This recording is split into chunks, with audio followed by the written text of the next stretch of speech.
Carlos IV, quien fuese rey de España de 1788 a 1808, fue un gobernante demasiado blando y manipulable, tanto por su esposa María Luisa de Parma como por su primer ministro Manuel Godoy, quien se dice era la persona que realmente llevaba las riendas del imperio y también sometido por Napoleón Bonaparte, quien utilizó España como un punto estratégico para pelear contra los ingleses. El breve reinado de Carlos IV no tuvo razón ni méritos para que en la Nueva España se le dedicara una estatua ecuestre en su honor y fuese colocada en la Plaza Mayor, hoy el Zócalo de la Ciudad de México, y sin embargo así sucedió.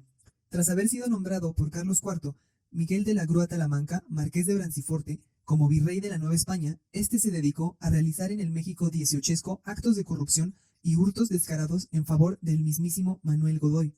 Su imagen había decaído de popularidad tanto para la corona como para el pueblo de México. Entonces, para apaciguar los ánimos, ordenó festejos con el fin de inaugurar la estatua ecuestre de Carlos IV, de la cual originalmente se dice que el virrey pondría el presupuesto de su bolsa para la realización de esta misma.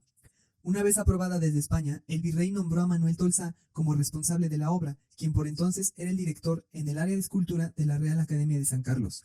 Así fue como en julio de 1796, el virrey, desde el balcón central del palacio, agitó un pañuelo indicando la inauguración del pedestal y la colocación de una estatua provisional de madera. En la catedral continuaron las ceremonias y fue donde se oyó el sermón del erudito canónigo Beristain, que se imprimió y fue llamado el Sermón del Caballito. Desde ese entonces, y gracias a José Mariano Beristain y Sousa, el pueblo bautizó a la estatua con el diminutivo cariñoso del Caballito, que perdura hasta nuestros días. El marqués de Branciforte fue depuesto de su cargo en 1798 y no vio la estatua de bronce definitiva, que fue inaugurada en diciembre de 1803 y que a su alrededor se colocó una balaustrada elíptica con 4 puntos de acceso. Hoy en día podemos encontrar los pedazos de esa barandilla en la Alameda Central. La vestimenta del emperador romano se debe a que Tolsá se basó claramente en la estatua ecuestre de Marco Aurelio, ubicada en la Plaza del Capitolio en Roma y que data del siglo II. Llegada la independencia de México, había intenciones de destruir la estatua que se dirigía valiente hacia el palacio y fundirla para hacer monedas, pero fue Lucas Alamán quien se opuso y argumentó que México debía conservarla tan solo como un ejemplo del arte hecho en su territorio, por lo que el caballito se colocó en el claustro de la antigua universidad en 1824 y se le realizó una alteración, pues originalmente la estatua pisoteaba un águila y un carcaj, símbolos del antiguo imperio azteca, por lo que a golpes de cincel se hicieron desaparecer estos elementos. En 1852, Carlos IV cabalgó de nuevo hacia el cruce del Paseo de la Reforma y Bucareli, aunque protegida por una reja para evitar los daños provocados por manifestantes y sin mucha suerte de encontrar su destino definitivo. A un centenario después de su último viaje, ocurrió el terremoto de 1957 en la Ciudad de México, y modificó por completo el entorno de la glorieta. Por lo tanto, en los años siguientes se planeó la ampliación del Paseo de la Reforma y junto con la culminación de la Torre Prisma, se decidió que el caballito volvería a moverse, esta vez para estar frente a otra obra de su mismo autor, el Palacio de Minería. En 1979, la Plaza Tolsá se convirtió en un conjunto espacial conformado por el Museo Nacional de Arte, el Caballito y enfrente el Palacio de Minería. Este espacio propició un diálogo abierto entre la arquitectura y la escultura, en un entorno pequeño, adecuado para poder apreciar el caballito, que en Bucareli ya era imposible, pues ahí era asfixiado por los edificios y la turbulencia de la ciudad. En 1992 fue inaugurada la cabeza de caballo del escultor mexicano Enrique Carvajal, donde alguna vez estuvo el caballito de Tolsá entre Reforma y Bucareli, y en honor a esta, también dando el nombre a la Torre Caballito justo detrás. El caballito de Tolsá conserva hoy una leyenda que dice: México la conserva como un monumento al arte, y eso es lo importante de nuestra historia social, pero este aviso fue y es innecesario, ya que la gente desconoce quién fue Carlos IV y se le otorga un apodo cariñoso que se asocia a los toros y a la charrería. Sin duda alguna, el caballito, como protagonista del entorno, transformó y marcó a la Ciudad de México durante muchos periodos. Quizás algún día, por alguna razón, tendrá que cabalgar de nuevo a otro sitio. A mediados de los años 1840, la entonces llamada Academia de Nobles Artes de San Carlos tuvo un renacimiento que consistió en una reorganización tanto de su cuerpo docente, sus planes de estudio y su producción artística. Todo este proceso fue apoyado por el presidente Antonio López de Santana, quien estaba convencido de lograr una identidad nacional mediante las imágenes, y para eso necesitaba un centro de producción en forma. Parte de este renacimiento para la Academia incluyó la invitación a grandes artistas europeos para que ocuparan plazas de docencia en la Academia, tal como sucedió con el autor que nos interesa en este momento, el escultor catalán Manuel Manuel Vilar, quien vino a México en 1846 a ser el director del área de escultura. Vilar propuso composiciones originales a partir de yeso o directamente del mármol. Fue el primer escultor en la recién nacida patria quien abordó temas y personajes históricos mexicanos, tales como Moctezuma y Malinche. En 1853, el presidente de la Junta Directiva, José Bernardo Couto, solicitó al ministro de Relaciones un apoyo económico para que dentro de la academia se realizaran 2 esculturas de bronce para que fuera el mismo gobierno quien decidiera dónde disponerlas.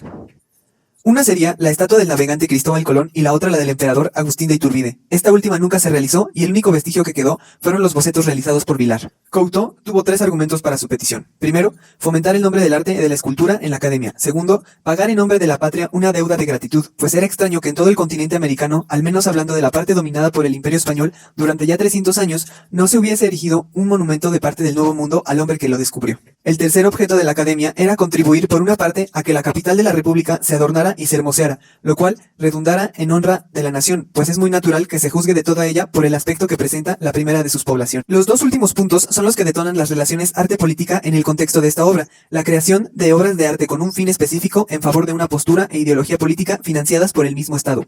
Fue a Vilar a quien se le encomendó la tarea de las estatuas porque querían retenerlo un tiempo más en México, pues su contrato estaba por terminar. Con gusto aceptó el encargo y comenzó a trabajar en el yeso de Colón el 1 de julio de 1856 y afirma terminó el 31 de agosto de 1858.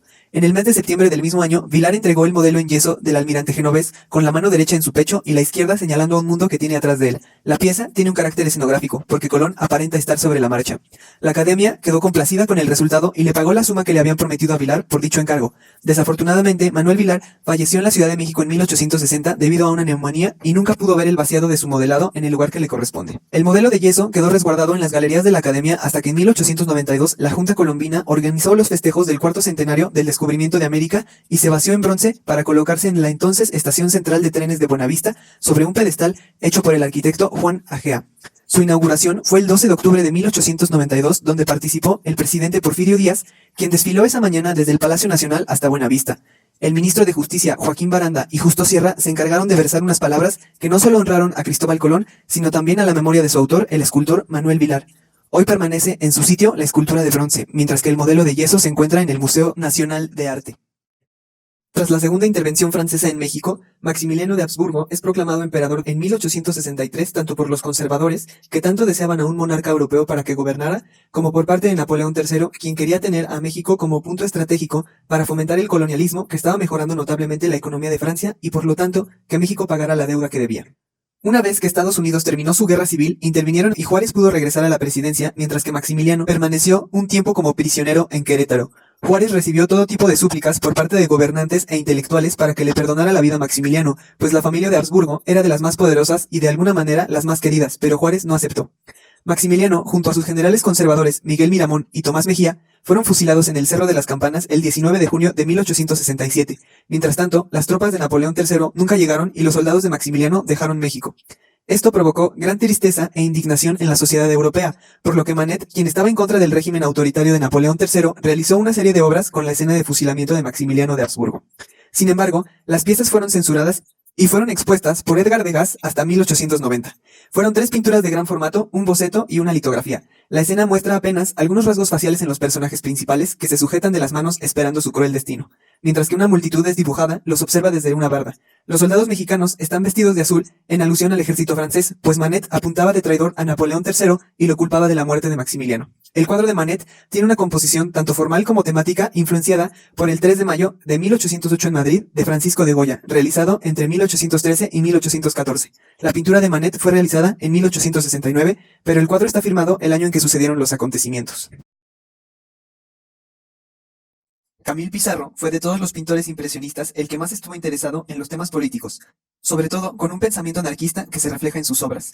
Las ideas anarquistas están plasmadas en la riqueza y variedad de colores que utiliza para sus escenas rurales, ya que tradicionalmente estas clases trabajadoras y campesinas se caracterizaban por vestir ropas coloridas, mientras que la burguesía, en su entorno urbano, se limitaba a trajes en blanco y negro. Así es como Pissarro indica su simpatía por ese estilo de vida y esa estética que considera anárquica, rechazando por completo las grises normas de la burguesía. Es en su cuadro Campesinas fijando varas para guisantes, donde implica el color y también las ideas de la sociedad utópica campesina formuladas por Proudhon y Kropotkin. Esta sociedad ideal debe ser pequeña, rural, agrícola y basada en la libre asociación y el autoconsumo, sin necesidad de vender sus productos, autosuficiente y con tiempo de sobra para el ocio y la contemplación. En este cuadro se muestran a las mujeres como agentes capaces de participar en este tipo de organización social, contrario a las ideas originales de Proudhon. La composición circular y dinámica de esta pintura deja ver el trabajo como resultado de un esfuerzo cooperativo hecho en comunidad.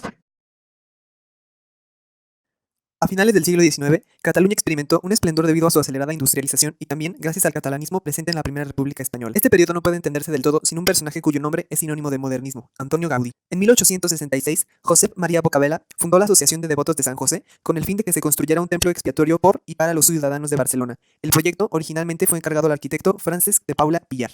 Debido a las discrepancias, de Paula Villar dejó el proyecto y en 1883 Gaudí es elegido como arquitecto de la Sagrada Familia. Añadió más torres y ornamentos de los que tenía la estructura original porque Gaudí quería hacer la obra definitiva entre la religión católica y la arquitectura.